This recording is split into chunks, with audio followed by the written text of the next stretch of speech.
हम बात कर रहे हैं फिज़िकल डेवलपमेंट ऑफ चाइल्ड।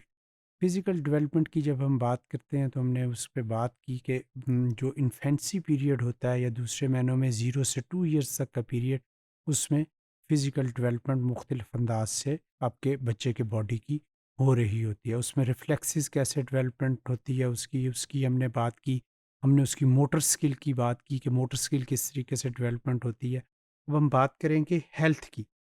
कि बच्चे की सेहत किस तरीके से उस 0 से 2 इयर्स में उसकी हेल्थ की कंडीशन क्या होती है और उसकी डेवलपमेंट कैसे-कैसे होती है। तो normal functioning of the newborn various body system is vital to its short term and long term health. कि बच्चे के अगर जो हमारे बॉडी के डिफरेंट सिस्टम्स हैं, वो चाहे नर्वस सिस्टम है, चाहे वो रेस्पिरेटरी सिस्टम है, चाहे मस्कुलोस्केलेटल सिस्टम है, तो जितने बॉडी के वाइटल सिस्टम्स हैं या वाइटल ऑर्गन्स हैं, उनका हेल्दी होना बड़ा ज़रूरी है। वो शॉर्ट टर्म हेल्थ के लिए भी और लॉन्ग टर्म हेल्थ के लिए भी बच्चे की। So less than 1% of baby experience birth trauma. 1% से भी कम बच्चे ऐसे होते हैं जिनमें कि कोई हम कहते हैं कि बाय बर्थ कोई बर्थ डिफेक्ट्स जो हैं वो हेल्थ पॉइंट ऑफ व्यू के साथ हों। और injury incurred during birth, longitudinal studies have shown that birth trauma, low birth weights and early sickness can affect later physical and mental health, but usually only if these children grow up in impoverished या दूसरे मायनों में poor families. कि पहली बात तो ये कि ये लेस देन 1% ये वाले केसेस होते हैं, और अगर हों और अगर इसको ऊपर सही तरीके से तवज्जो ना दी जाए तो ये बच्चे की हेल्थ को मुतासर करते हैं। और इसकी लॉन्गिट्यूडिनल स्टडीज़ जो हैं, जिसको हम कहते हैं रिपीटेडली स्टडीज़ रिसर्च में की गई, और उसमें देखा गया कि अगर ये बच्चे अगर अपने इन्फेंसी पीरियड में किसी हेल्थ ट्रॉमा का या सॉरी दूसरे मायनों में अपनी किसी डिज़ीज़ की वजह से कोई उनको प्रॉब्लम हो गई है, तो वो वाली अगर प्रॉब्लम्स उसके अर्ली ईयर्स में या फर्स्ट 2 इयर्स में हुई हों, तो वो वाली आगे चल के उस बच्चे की हेल्थ के ऊपर बहुत ज़्यादा इफ़ेक्ट करती हैं।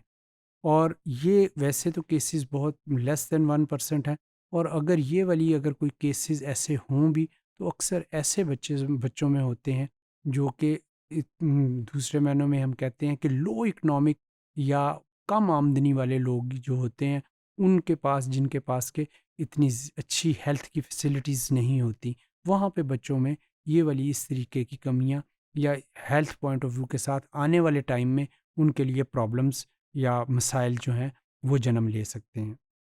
Most babies tend to be rather hardy and are able to compensate for less than ideal situation early in life.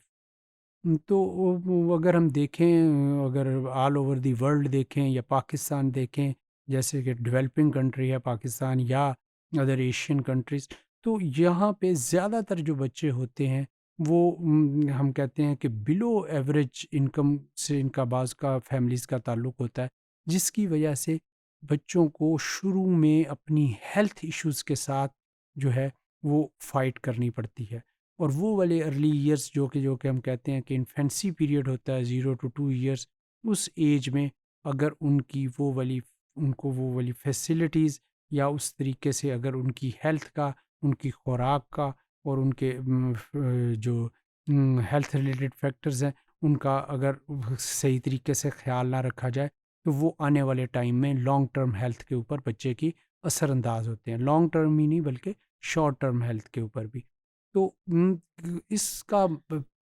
अगर हम बात करें कि इसका मतलब अगर हेल्थ पॉइंट ऑफ व्यू के साथ अगर बच्चे की फ़िज़िकल डेवलपमेंट की बात करें, तो इट इज़ क्वाइट इम्पॉर्टेंट कि बच्चे के शुरू के 2 साल में उसके हेल्थ इश्यूज़ के साथ आपको बड़े कंसर्न अंदाज़ के साथ रहना पड़ता है, ताकि आने वाले टाइम में उसके जो हेल्थ इश्यूज़ जो हैं, वो ज़्यादा डेवलप ना हों, जिसके साथ के उसकी जो सेहत जो है, वो ज़्यादा मुतासर हो, जिसकी वजह से उसकी फ़िज़िकल डेवलपमेंट जिस तरीके से डिज़ायर्ड लेवल के ऊपर जिस तरीके से होनी चाहिए, वैसे नहीं हो पाती।